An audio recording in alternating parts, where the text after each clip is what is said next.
This episode of AmateurLogic.TV is brought to you by Gigaparts.com, the amateur radio online superstore.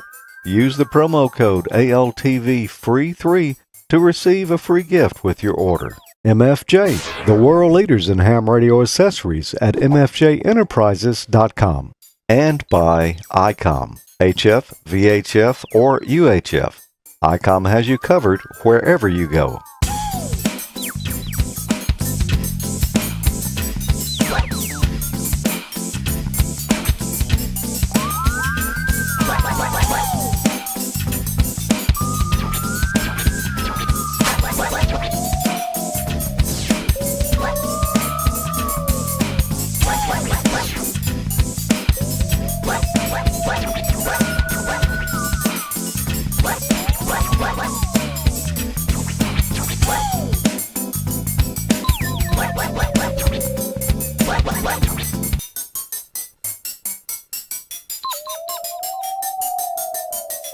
Hi, welcome to AmateurLogic.TV, episode 51. I'm George. I'm Tommy. And Peter's not with us this month. Yeah, we had a 50 hertz substitute in here for him a little while ago. Yeah, a little of that Australian AC. Yeah. He had a computer crash this morning, and we're not able to connect with him on Skype today, so he had a Linux box he tried to substitute. Yeah, we have a good segment from him, though. We'll be seeing that here in a few minutes. Yeah, the Linux box didn't work out. All we heard is, like Tommy said, was the buzz, and he didn't hear anything from us. But yeah, we'll have him in here a little bit with his segment, and we talked to Emile too. Yeah, there's plenty of good digital cheapness going on down a little bit south of us. Yeah, Emile's always got a good cheap tip for us. Yeah, I hear there's some congratulations in order for you. Oh yeah. Yeah, oh yeah, here, give me a pat on the back, man. Well, thank you. Yeah, won the Special Achievement Award, right? Yeah, I got a call from the Dayton Hamvention Committee this past week, and they said, you know, we give away 4 awards every year. We give away a Club of the Year, we give away a Ham Radio Operator of the Year, and then we've got a Special Achievement Award of the Year, and you were nominated for that one and won. So, boy, it caught me off guard. Yeah, that's awesome, man. Congratulations. Yeah, thank you. Yeah, it's well deserved. Yeah, I don't know. Well, I'll get the award at Dayton, and we'll see what it's all about. I don't know if it's a little sticker you put on your shirt or just what's involved in it. But well, whatever it is, it's a good honor. Yeah, and I don't know who nominated me yet, but thank you. Well, let's get on into the show here, Tommy. All right. We got a few emails this time around. Yeah, we got a few. I've got one here that came from Will, and I don't have his call letters here, so I'm not sure if he's a ham or not. But he says he tried building the Raspberry Pi power supply that I had on a couple episodes back, and he's run into a problem. He says his input is 12 volts, but his output is 7 volts instead of 5. He says he's not very experienced when it comes to putting things together, and he may have missed something. He's kind of confused about the grounding portion of the schematic. He says, do they all need to be a common ground, or is everything just connected to the perf board? Well, all those ground points do need to be tied common somewhere, and that can be on one row on the perf board, but I would guess if you've got 7 volts coming out, there's a good chance maybe you've got a ground that did not get connected in with the rest of them. So just take a good look over at your circuit again and make sure all the grounds are common. Yeah, I hope to build that circuit myself here pretty soon. I got a need for it. Yeah, It's a good one. All right. Well, I've got one here as soon as I can get my spectacles on. Got one here from Ken. Yeah, you remember Ken. He had the portable Raspberry Pi hotspot that we saw at the Hamfest. WB4FAY? Yeah, that's him. The guy that sounds like you. Yeah, actually it's not. I thought it was. And what he's talking about was on Facebook, somebody said that I sound like the guy that says remote system linked and those things on D-Star. I think that might be Robin Cutshaw, but I'm not sure. Yeah. But anyway, his email says that he saw the video on episode 50 of his setup from the Jackson Hamfest, and they told me his name is Ken, which I couldn't remember. I thought I had written it down, but apparently didn't. But anyway, he says if you're familiar with the link management software running on D-Star on the gateways around the world, he's the author of that code.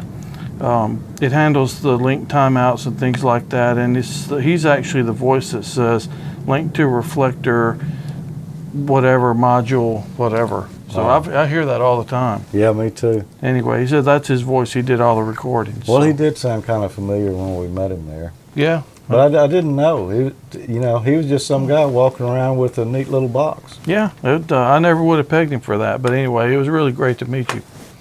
Well, our sponsor Gigaparts is at it again, and they've got a great promotion going on this month, so let's take a look.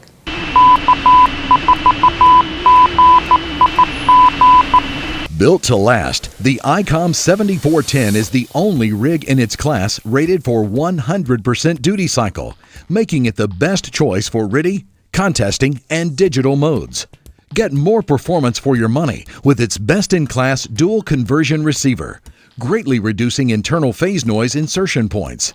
The 7410's large LCD screen makes it easy to operate its more advanced features, and the USB port makes it simple to connect to your PC for rig control, logging, or digital modes. No other radio in its class can deliver the performance or reliability offered by the ICOM IC7410. Gigaparts is the largest independent amateur radio dealer in the nation. Everything you need for ham radio, including books, DVDs, antennas, rope, coax, and tuners. Gigaparts has it all and is open Monday through Saturday. Call us toll-free at 866-535-4442, and our friendly staff will be happy to help you find the right products for nearly any project and budget. Online shopping made easy with real-time pricing and availability, and free shipping on most orders. Go to gigaparts.com and enter to win a free radio. Have a question? Click on Live Chat for a quick answer. Low prices? Huge selection. America's favorite ham radio store is Gigaparts. You know, that IC7410 is a great rig, Tommy. I've got one over here on the bench right now. I'm going to have to send back soon, but while I had it here, I made a video for ICOM. You can learn more about that rig at this link right here, and go check it out. It really is a super nice rig, and Gigaparts has got another promo going on this month, and if you use the offer code ALTV free 3 between now and April 15th, you'll get a free gift with your order at gigaparts.com. Tell me, what are you doing this month? Man, I've been into D-Star some more. Yeah. And I've been experimenting around with callsign routing. So I thought I'd show the viewers how a little bit about how it works. It's been a little while since we talked about D-Star on here. I'm still full bore into it, having a great time. I'm on it most of the time, actually. I've been playing around with something that was a little daunting to me at first, but decided to delve in, figure it out, and it turns out to be much easier than I ever dreamed it could have been, and that's callsign routing. Callsign routing is actually one of the things that was intriguing to me about D-Star to start with. And what it is in a nutshell is, if you go someplace and you register on a repeater by IDing or whatever, that puts you into the D-Star system, and it knows where you are. Someone else, another ham somewhere, if they want to talk to you, can put your call sign in the UR field in their radio and have the gateway enabled and talk, and it will actually find you, and you should be able to hear it wherever you are. There's a caveat to that. It doesn't work with the DVAP, with the standard software that comes with it. I think there may be some third-party software that may support it. I haven't really delved into that very much, but you know, maybe a topic for a later date. But I'm just going on this segment based off of the out-of-the-box stuff that came with my DVAP. But right out of the gate, it doesn't support it. In just a moment, I'll show you how to set up the radio. It's so easy. All you need to do is predefine your people that you want to call. So I've got George in mind for this example. W5JDX, and I'll show you in just a minute how to initiate a call with him, and I'll show you what to do if someone initiates a call and calls you, how to be able to respond. And the reason I say that is as I said a while ago, you need to put their call sign in the UR field. That'll route their traffic to the repeater where you are, and you'll be able to hear it. Incidentally, everyone else that's listening to that repeater can hear it as well. It's not isolated only to you. But for me to be able to talk back to whoever's calling, I need to put their call back in the UR field as well. And the radios make that so easy. There's a button, which I'll show you, that will do it all for you. You can do it manually or it'll do it for you. Let's take a look at how to set the radio up. I'm going to go by my IC92 at first, and I'm set up for the UHF repeater here, port B. And earlier today I talked to George, and I actually used Callsign Routing and talked to him on the 2 meter side. Seems probably a little silly, but I was trying to get some data here for the demonstration. But let's go through and look at my call sign, or my receive list in here, and we'll just bring up the menu, go to receive call signs, enter, and you can see George is the last one I heard, and I was on my DVAP, and then I heard a bunch of other people as well. We'll focus on George's this time. At the moment, I'm set up for CQ, which is the standard way to talk to anyone. I'm using K5RKNB, and I have the gateway enabled. The gateway is critical here because this is what's going to allow your traffic to go through the internet and be routed to wherever it needs to be. So let's set up like we're going to give George a call. I've got the marker on the UR field, and I'll hit that. We'll scroll through, and I have George predefined in here, and there we go. Now if I were to key up right now, it would go find George wherever he was last on, and my transmission would come out where he is. A little while ago I said that they need to set their radio up to talk back to you. You'll be in their call sign list. On this particular radio, there's a button, RX to CS, and if you hold that down, you'll see the call signs that you heard. You can scroll through them by turning the selector knob on the top of the radio, and it'll fill in the data that they were heard on. So I'm just going to focus on George's, and I'll let go of the button.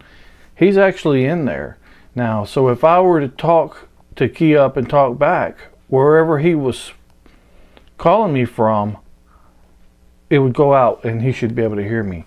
Now, the way that I know that I need to do that is the typical protocol is when you call someone, you give them a call and you identify that you are using call sign routing. So W5JDX M5Z and O using call sign routing.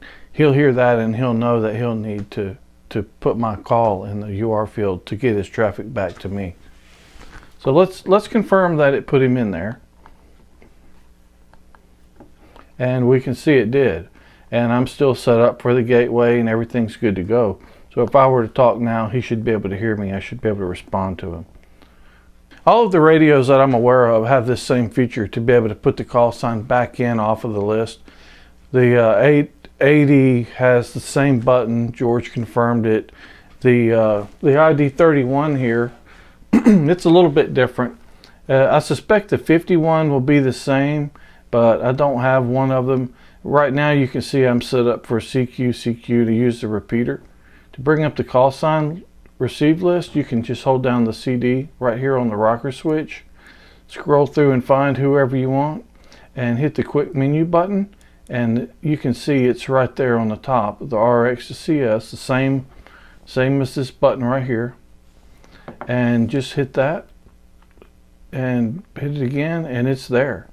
To confirm that it actually really did it, let's go take a look. We'll hold down the CS to the right here, and you can see it put his call sign in, and I'm still set up to use my gateway. And it's that easy. To go back, we'll just go back and do it like we always did. Your call sign, use repeater, and you can see we're back to using the local, using everything, hitting everyone out there. To do the same thing on the IC92, it's as easy as pushing the CQ button. Just hold it in, you'll see CQ go across the screen, and you're right back to where you started from. we can confirm that so you can see.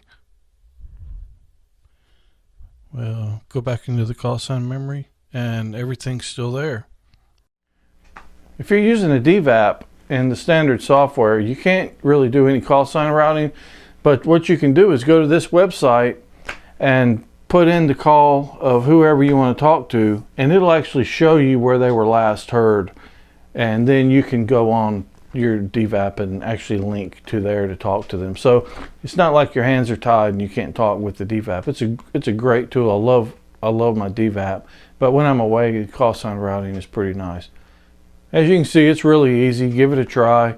I hope this helps you if you've been a little hesitant to dive in, or you didn't understand how it works. Make sure you put the one you're calling in the UR field. Make sure you've got the gateway enabled and you're good to go. Once you're finished, go back in and put CQ back in the UR field so you can make your regular contacts, and that's pretty much it. Give me a shout sometime if you want to try it out. I'm usually listening to one of the repeaters if I'm not home on the DVAP. But N5Z and O, I'll be glad to chat with some of you. Give it a try. And I'll see you guys next time. 73. I'm glad you showed that, Tommy, because somebody called me on the radio the other day using call sign routing, and I didn't know how to answer. Yeah, did he have to call you on the phone, tell you what button to push? But yeah. Now I know what button to push, and we've got it all figured out. That is a great feature, though, because like when you're traveling or something like that, it doesn't matter where you are. If I want to get a hold of you, just dial it on in. Yeah, you just like I said in the video, though, you've got to remember when you get to a new area to basically chunk the repeater so you get registered on the system. Yeah. Yeah, and incidentally, as far as D-Star goes, I've made a wiki page with some D-Star resources, and it'll be growing. It's kind of short right now, Yeah. but you'll find it on the wiki, and the link's right there to it. But anyway, check it out. If you have some good resources that others might be able to use, send me an email, and we'll put that on there. Yeah, it's going to be a good resource because there's a lot of good information out there on D-Star, but finding it all in one place is kind of difficult. So hopefully some of our viewers can take advantage of that who want to know more about D-Star. We know there are a lot of people out there who do. Yeah, it's cool stuff. Yeah. Well, I've got another email here, and this one comes from our friend Ralph, and I don't have his call letters either. As a matter of fact, I don't believe he's a ham, and we know there are non-hams that watch this show, and that's good. But we have converted some of them. We have converted a number of them, and we're working on Ralph right now. Yeah, look out, Ralph, you're next. He says he's new to AmateurLogic.TV, and he ran across the show on Roku. And he says he's watched a lot of the series and really enjoys all the guys. And he says Tommy is quite laid back. You know, I have to prod him over here with a stick every now and then to keep him going.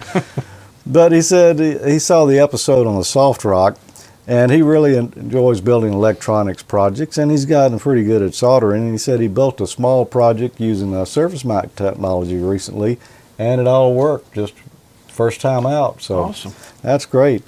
He says he's looking at the Soft Rock Lite 2, and his question is, what kind of antenna does he need to make it happen? Does he need to build one, or buy it, or help? What do you think, Tommy? I'm always for building. Yeah. And if he's using a Soft Rock, then he's going to have an HF receiver there, and I'd say a dipole. Yeah. I'm pretty partial to the off-center fed.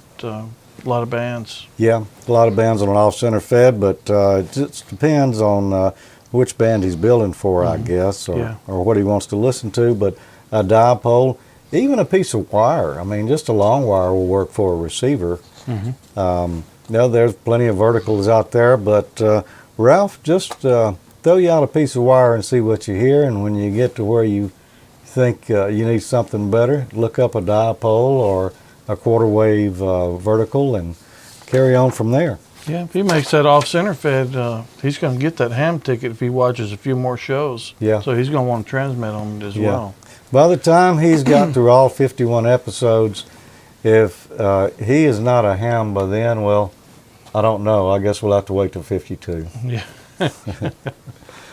What have you got there next, Tommy?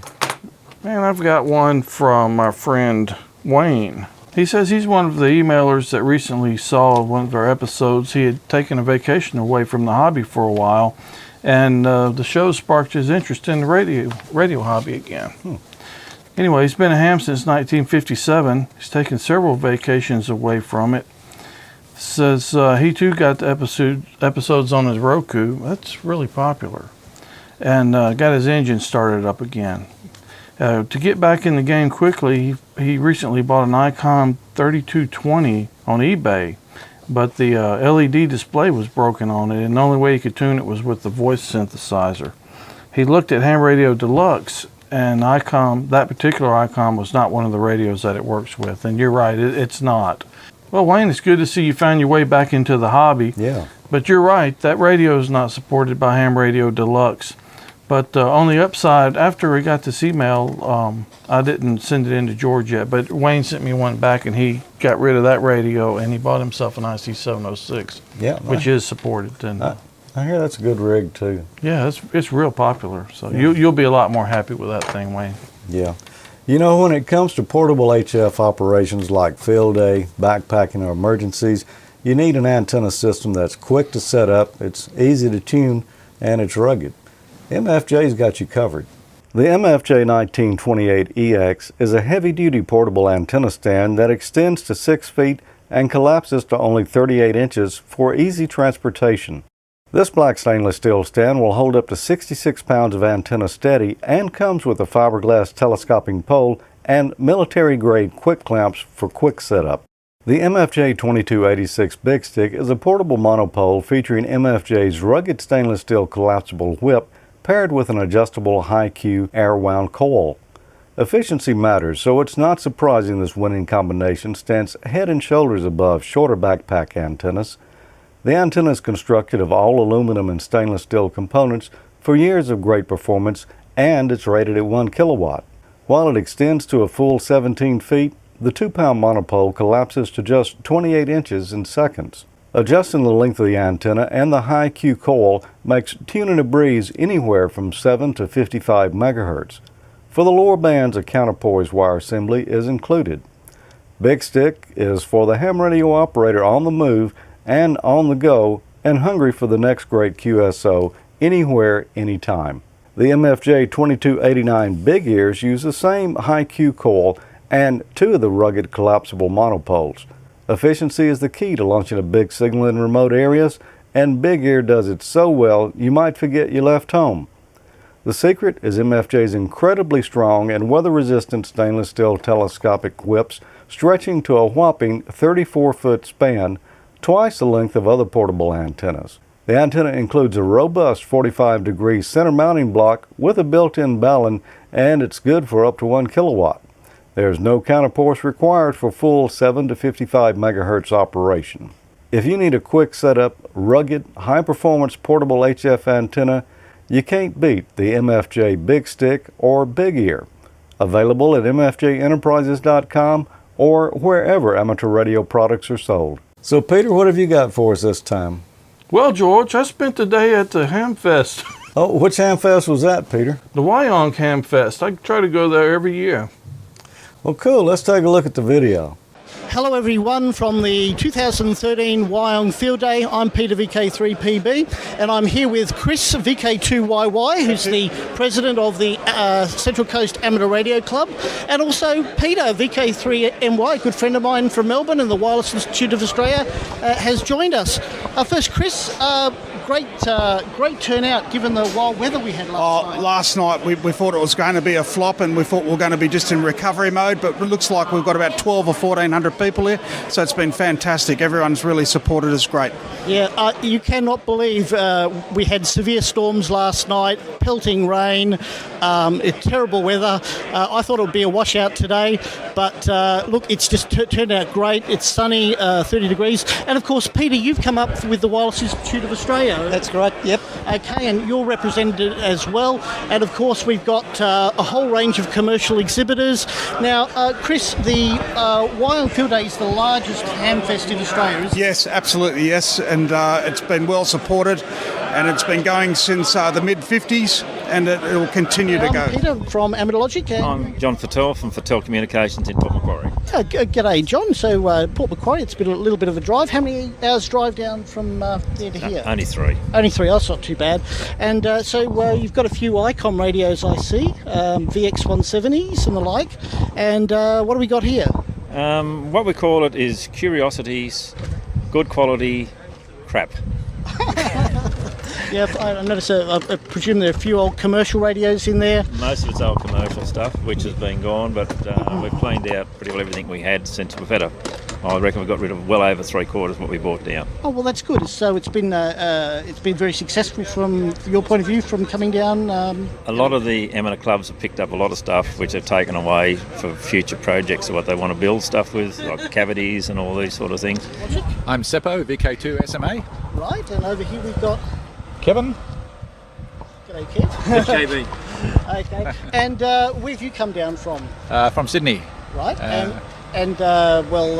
you're one of the few storeholders to brave the wild and windy weather we've had. But Yeah, took a bit of a risk, but it was worth the risk actually. It turned out. yeah. What have you brought along to sell today? I've brought all sorts of things. I did a bit of a clean-up from my shack, and I brought in radios, and actually a lot of the stuff's already gone, but I've got crows and surround sound systems, and I've got this old antique rare 6-transistor radio here as well, which is 1957. I've got a couple of PCs and all sorts of things. Right, and have you found the stuff's been moving fairly well? Yes, I've actually moved quite a lot of stuff. It amazes me how one man's junk is another man's treasure. Exactly, and I think it was sort of, some of it was my treasure, but hopefully it'll be somebody else's treasure as well. So. It's a pleasure to meet you and your friend here, and look, you have a good time here at the Hamfest. Thank you. Okay, I'm here with Lee Andrews from Andrews Communications. Welcome to AmateurLogic, Lee. Thank you. Look, it's great to have yourself and the other commercial exhibitors out here, and you've got an absolute plethora of stuff available for sale here. You come every year to Wyong? Yeah, definitely. Well, you weren't deterred at all by the wet and wild weather that we've had? Not at all. Well, no, that's great. And I notice also the podcast that I actually make with 3 guys from Mississippi. And I noticed that you've got MFJ. You stock MFJ stuff. Is that right? I do, yes, I do. Oh, right. So now, Ed was just telling me beforehand that I think it's ATRC has closed down in Sydney. So that means that you're now the only Sydney-based amateur radio shop. Is that correct? That's true. That's correct. Okay, I'm here with Dale, VK1DSH. Welcome to AmateurLogic, Dale. Thank you, Peter. Look, what have we got here at this table here? A whole lot of goodies. It's a selection of equipment that people have either purchased or built, mostly built for the new 630 metre amateur band. Right, now, so this is a new, a new frequency allocation for radio amateurs here in Australia. That's right, it's a worldwide allocation, which we won at the last World Radio Conference last year. So from the 1st of January, Australian amateurs were allowed access to 472 to 479 kilohertz. Right, so that's 7 kilohertz. 7 kilohertz wide. Wide allocation. And I imagine that being so close to the broadcast band, that in fact you'd need a really, really, really big antenna to transmit with. Well, it's a bit misleading because most of us don't have really big antennas, and yet we can achieve quite reasonable distances. Certainly, most parts of Australia are achievable at very slow data rates, of course. Yeah. I also imagine you could use a loop antenna. People use loop antenna for reception. As far as I know, no one's using it for transmitting yet, but it could be done. Okay, and you've been managed to work interstate with that sort of a setup? Well, we routinely work interstate. The last contact, surprisingly, was actually here to Europe. Okay. So we had a whisper a report of a reception of a whisper signal from France, from Canberra to France. Well, that's excellent. What about the power limits? Is there a power limit for that? There's a 5 watt EIRP limit. Okay, it's not very much, but so to get to France from there is pretty good going. Okay, I'm here with Judy, VK2JU, and Peter, VK4NBL from AMSAT VK. What do AMSAT do here in Australia? Basically, there's 4 satellites up there at the moment that we can get access to. We've got AO7, VO52, FO29, which the guys are outside doing a demonstration of right now, and SO50, isn't it, Jude, the FM bird? So we've got 4 available that we can go through here in Australia. Okay. Does AMSAT VK do any construction work, like making CubeSats or the like? No, we're just a free Yahoo group, and mainly it's simply for interest. Yeah, I'm here with Anthony from JCar. JCar, for those overseas, is a Australia-wide electronics store. And yeah, great to meet you, Anthony. Welcome to AmateurLogic. And look, I'm just amazed. Do you come here every year? Every year we're here. We get different staff from other stores to help move some of our returned product. Yeah, and look, I'm amazed at the prices. You've got a hi-fi turntable music centre here going for $10, which is incredible value. Yeah, as I said, they're return stock, so some of it's just user error, some slight defect, maybe a scratch or a blown speaker. So. I think that's another great reason for people to come along to the Wyong Field Day. They can pick up an absolute bargain, and even if there is a slight technical fault, the people at the ham radio operators here would have no problems generally fixing that up. So, yeah, terrific, and yeah, you've got a pretty wide range. It's about four full sets of tables here. The people that come here are into electronics, so those things that do have minor faults, it's easy enough for them to fix, so they can get a pretty good bargain out of it. Yep, I absolutely agree wholeheartedly. Okay, thanks very much, Anthony. You have a nice day. I'm here with John McElwain from the Historical Radio Society. Welcome, John, to AmateurLogic. Yes, very nice to catch up with you. The Historical Radio Society is devoted to the collection and the restoring of old radios for future generations to enjoy. We're generally invited along to these functions wherever we can, so we can put on a display for perhaps the younger people that can look back in the history and help them with any questions they may have. Right. Do you, let's say people are interested in restoring an old radio or just even getting in contact with the society, where can they find you? Well, we have a catalogue. You can go on the net and you can find us on the net under HRSA, and you'll find all the information available there. You can also download a application form and make inquiries. Okay, terrific. Well, nice to meet you, John. Thank you. Thank you. Well, that wraps it up for this year, the 2013 Wyong Field Day. I want to thank Ed, VK2JI, for being my cameraman today. Thanks so much, Ed. You're very welcome. The people here have been really friendly. I think I'll be going home with a stereo system because they're so cheap, may as well. And look, I just want to recommend Gosford and District is a great place to stay, great place to come up for a weekend. And the Wyong Field Day, plenty of bargains, plenty of great people to meet, and we've got people from all over Australia coming here. So I can thoroughly recommend it. So from Wyong 2013, cheers. 73s. That looks like a good Hamfest, Peter. There were some good interviews there. Yes, it was. And all right, Tommy, Hamfest are the same all over the world. Well, 73, Peter. Good to see you again. Yeah, 73, Peter. Maybe get that computer straightened out for next month. Anyways, well, I've got an email here from my friend Don, KC9QPM. I have an idea for you guys on the use of the Raspberry Pi. APRSIS has a Linux version of their software, or you can download a program called DSD to decode some of the digital phone modes. They include D-Star, Project 25, and Moto Turbo. It may even do other modes as well. Just figured I'd give you guys a lead in on those. I'm going to order mine this coming week so we can play too. And I've never heard of, I think I've heard of the APRSIS software before, although I've never used it, but I've never heard of DSD. Have you? No, that's I've never heard of any software that would decode D-Star, but I'm going to have to check that out. Yeah. Anyway, appreciate the heads up on that, Don. I'll definitely check that out.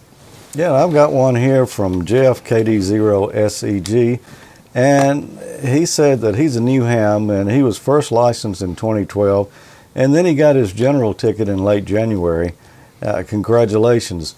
And his wife, KD0RTX, and he are building their ham shack up.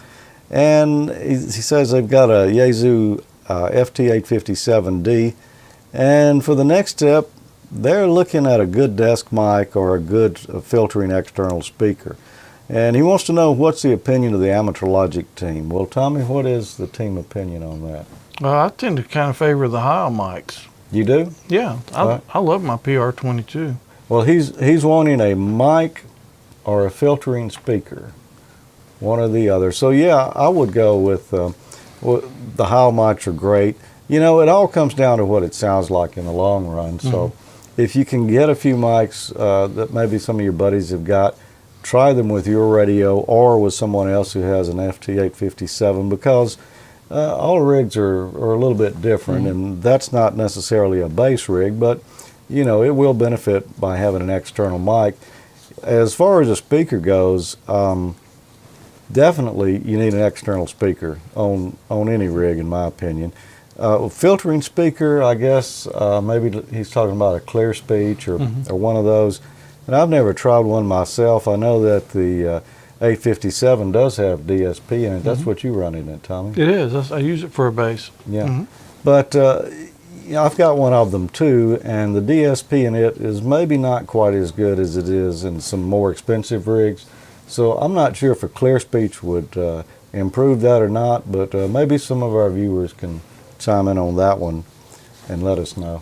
Yeah, that'd be interesting to find out about as well. We haven't heard from our ICOM friends yet. What are they up to this month? Well, this month they want to talk about HF, VHF, and UHF. If you want to take a high-performing HF rig or a solid 2-meter mobile on the road, or you're away from home and you want to tap into D-Star in the palm of your hand, en route, on location, and on the go, let ICOM help you take ham radio on the road. HF, VHF, or UHF, ICOM has you covered wherever you go. Check out the IC7410 and IC7200, two HF radios that employ ICOM's signature DSP technology. The IC7410 is an all-mode HF transceiver. It's got dual conversion super heterodyne system, a built-in auto tuner, and built-in 15 kHz first IF filter and optional 3 kHz and 6 kHz filters. The IC7200 offers solid performance and digital flexibility. It also includes selectable filter width and shape, excellent receiver performance, and it's compact and rugged, even with a water-resistant front panel. And when it comes to mobiles, have you considered the V8000 for your next adventure on 2 meters?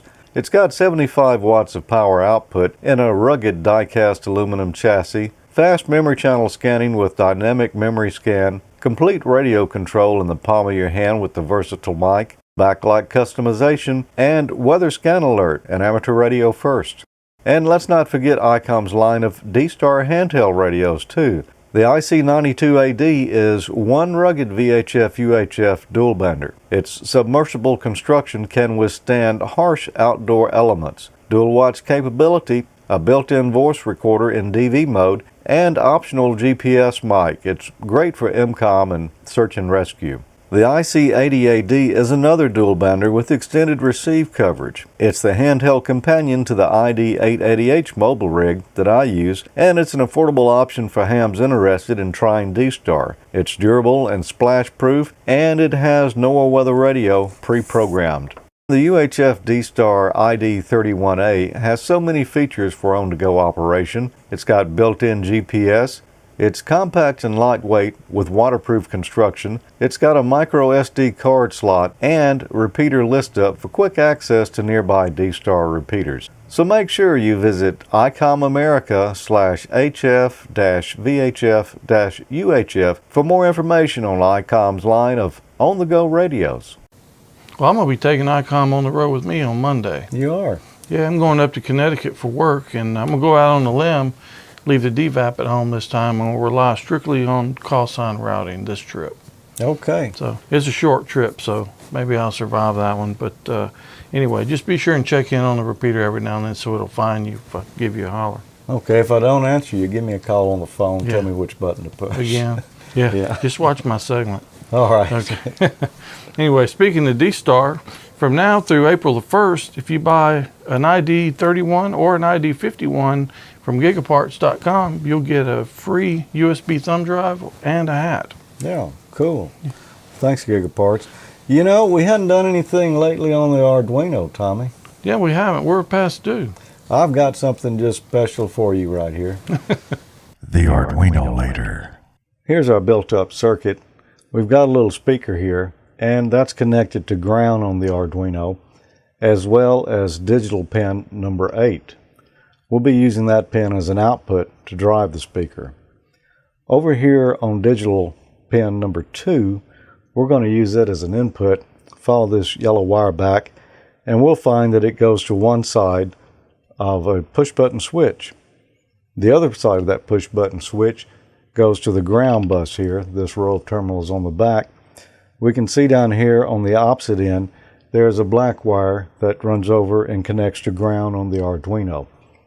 Right beside that is a red wire that comes up and connects to the top end of a potentiometer.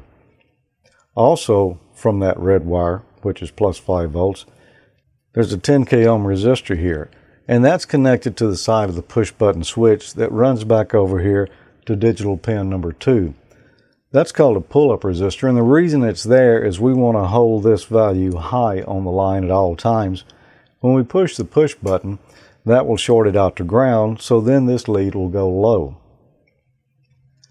Here on analog input number 0 of the Arduino, we've got this blue wire that runs back and connects to the center pin of the pot, or the wiper. And on the low side of the potentiometer, we've got a little jumper back here, a little black wire that connects it to ground. Now the way this should work is we can turn this potentiometer, and that should change the frequency of our tone. And if we push the push button, that should double whatever frequency has been dialed in with the pot there. Now here's our source code. This section at the top here is where we declare our variables in advance of writing the actual program. INT here stands for integer, and that just means it's a whole number. The first one we got listed here is the pot pin, and equals 0. I'm just setting the initial value of that to 0. And this is going to be the analog pin used to connect the potentiometer that we're going to use to change the frequency with. These two little slashes out here means that this is a comment and this won't execute. You notice that every line in here has a semicolon at the end of the executable statement. Below that, I've got a pot value, which I'm initially setting to 0. That's going to be a variable to hold the value of the potentiometer as we turn it. Our third integer here is going to be called button, and I'm going to set that for 2 because that means we're going to use digital pin number 2 to connect our push button to.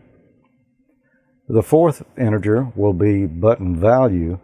I'm initially setting that to 0. What this will mean is normally it's going to be 1, which means the button is open. If it's 0, then that means the button is closed. And this value will change as we press and release the button.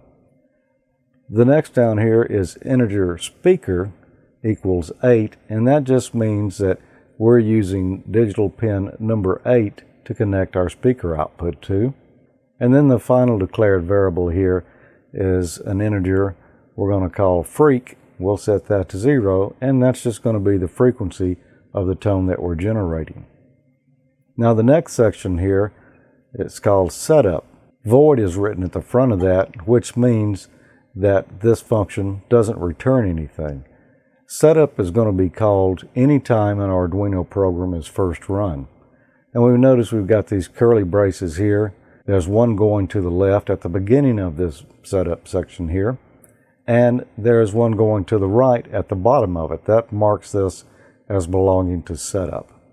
The first line we've got in setup is serial.begin, and then in parentheses 9600.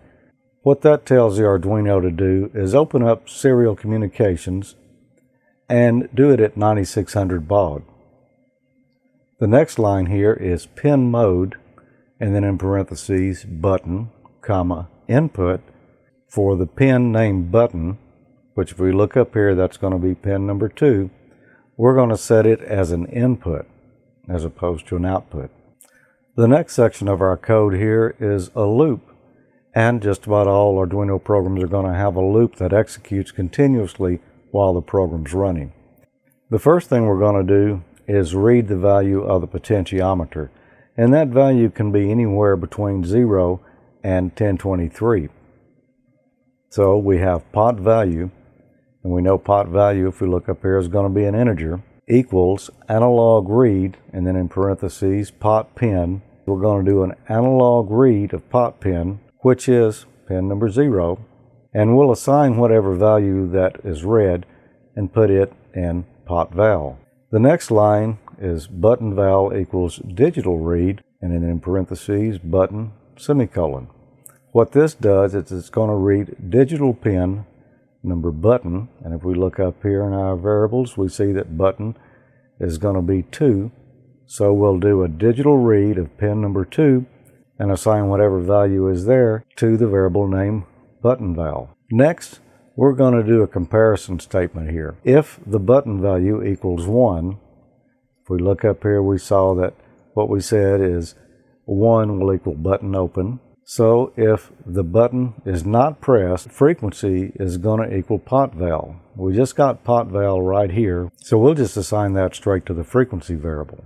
Next, we have an else statement. So if button val is not equal to 1, freq is going to equal pot val times 2. Whatever value we read here on the analog input from the potentiometer, we're going to multiply that by 2. So either one of these things will have to happen. If it's a 1, it's just going to be the straight frequency for the value that the potentiometer is set to.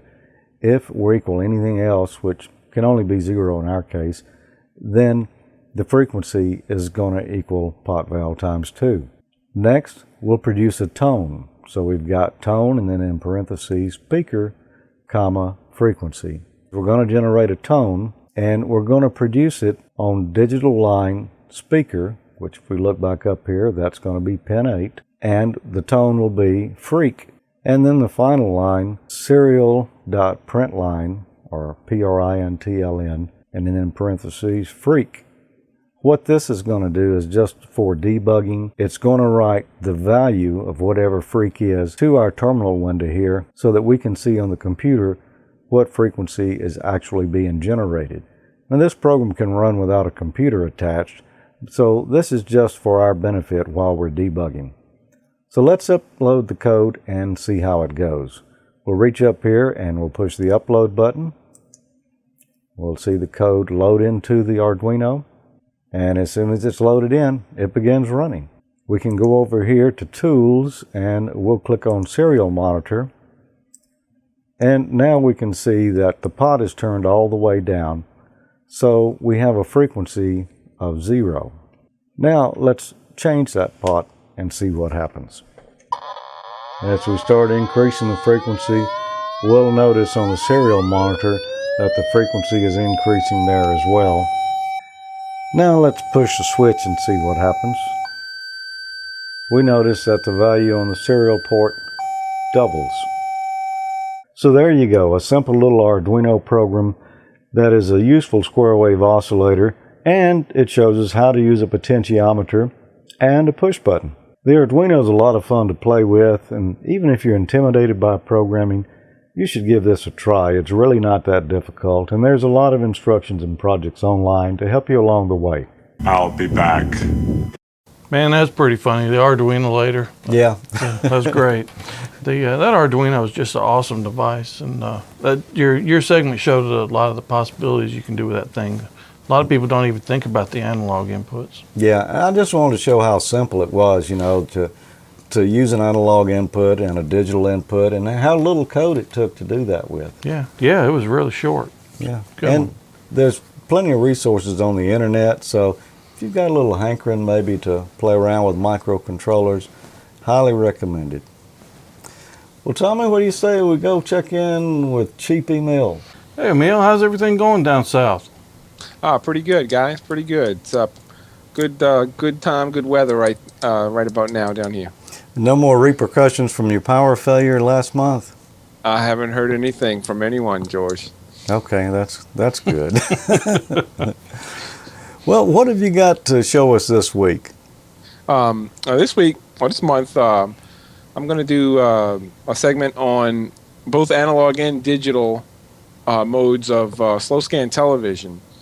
using the Digital Master 780 from the Ham Radio Deluxe Suite and EasyPal software. So they both have their pros and cons, and that's where I cover those pros and cons in this segment. Hello, and welcome to another episode of Cheap Old Man Minutes with KE5QKR. With the EasyPal software, which is a digital picture or slow scan television mode, you can send pictures back and forth. You can send pictures of documents, even forms. Some of the emergency communication forms are built into the software, which makes it unique. You can send messages via the waterfall, actual pictures of text and numbers via the waterfall to the left there on the screen. So there's a lot of things that make this software unique.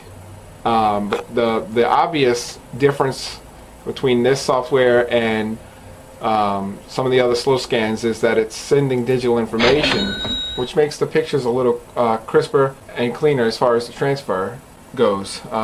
Some of the analog pictures from, let's say, HRD's Digital Master slow scan, the analog modes come out grainy or distorted based on atmospheric conditions.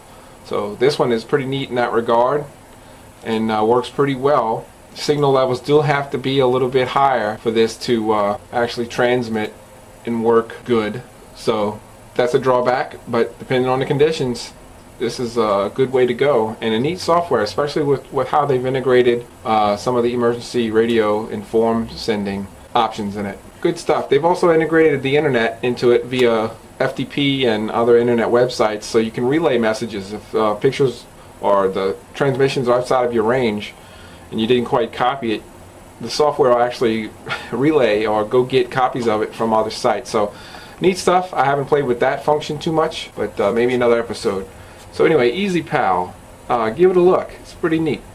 On the analog side of imaging and slow scan television, there's the Digital Master 780 program, which is a part of the Ham Radio Deluxe Suite of software. It has its advantages and disadvantages, just like the digital modes do, but otherwise a well-written software and works really well, especially being integrated with the HRD suite and options.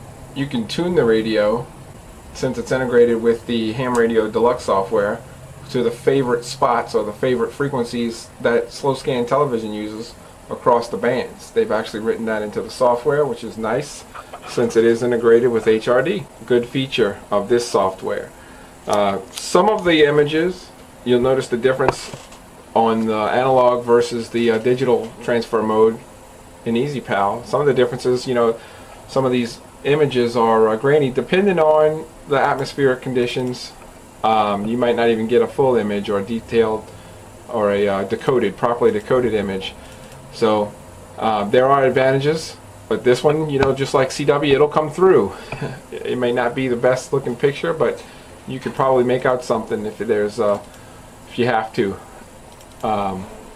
Some sync errors as far as the vertical or horizontal sync goes, but sometimes you get really good images, depending on the atmospheric conditions. So great stuff, neat stuff. There's a lot of people out there doing it, so you can jump right into this one as far as receiving. But go ahead and get out there and send your pictures back and forth and create your QSOs with the cards.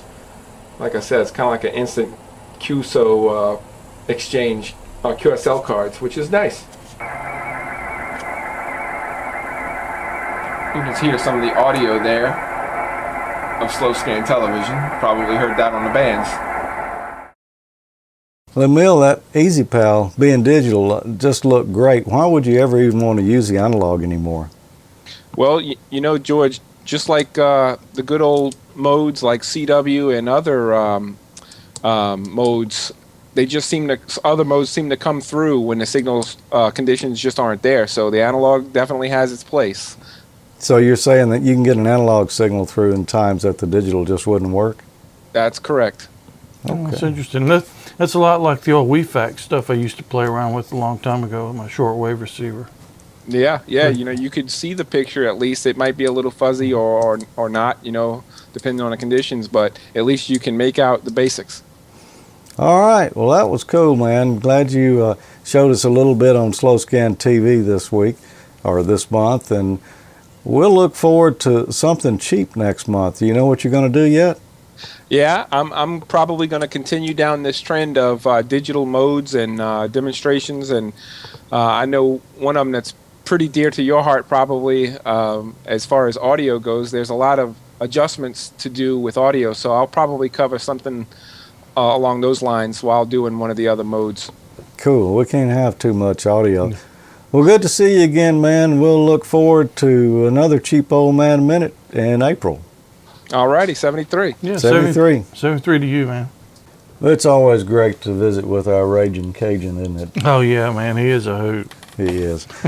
If you're going to be in the South, then you want to stop by Gigaparts in Huntsville, Alabama on March the 16th for Ham Radio Day. I'm going to be driving over. Yeah, that should be a lot of fun. I hate I'm not going to be able to make it. Yeah, well, I'll just have all the fun for you. Yeah, you bring me back a chicken leg like you did from MFJ. Yeah, I guess they do They got chicken legs in leg. Alabama. I don't know.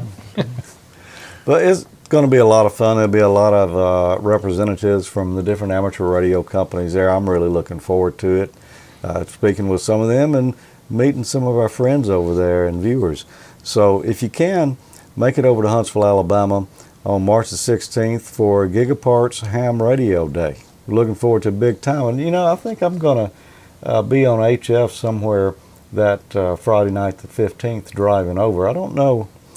I guess I'll be somewhere on 80 meters. Depends on what time of the day I leave. But I guess I'll post it on the Facebook group, the AmateurLogic Facebook group. Yeah, post it on Facebook and Twitter. Yeah, and maybe we'll talk to some of you on the ride. Well, we hope you've enjoyed this episode. We got a little house cleaning to do here at the end. Tell us about our net, Tommy.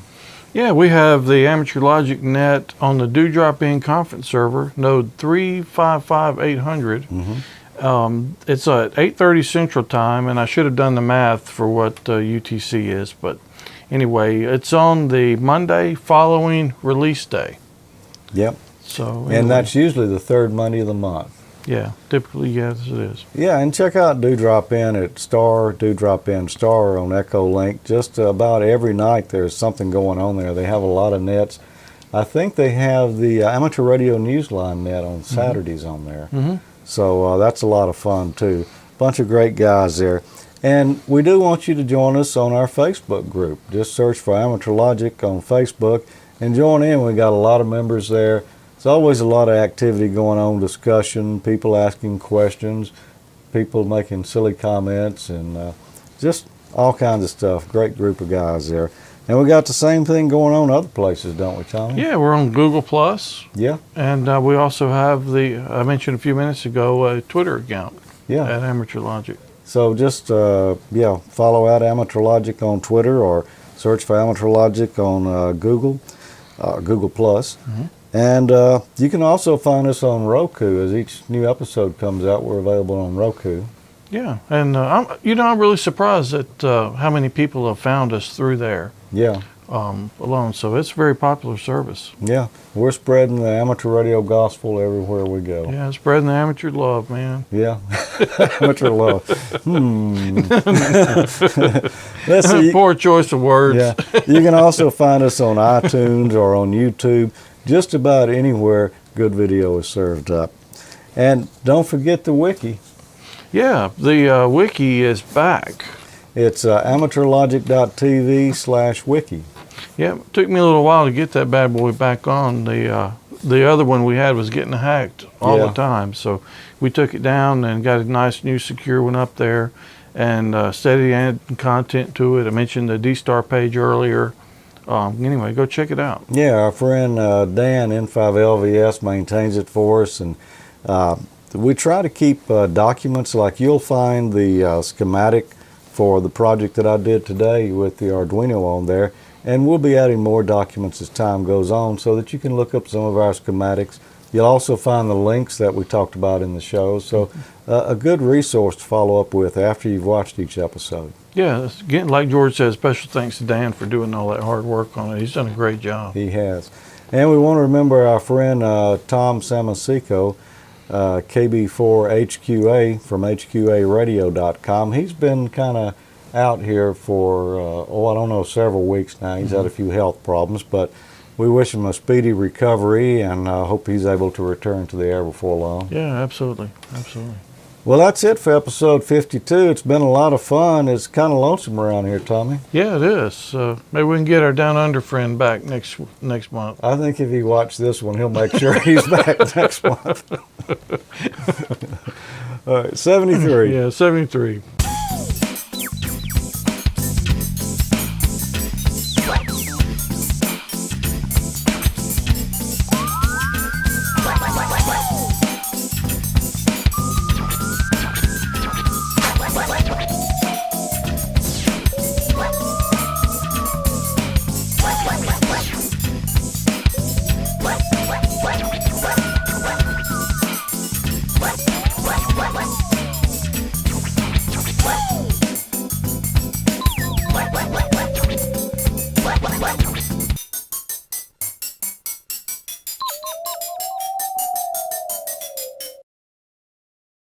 Well, George, I spent the day at the Hamfest. That was bad. No, that was perfect. Or maybe you want to tap into DPOM. No. Let's don't. All right, Tommy. You know, Hamfest are the same all over the world.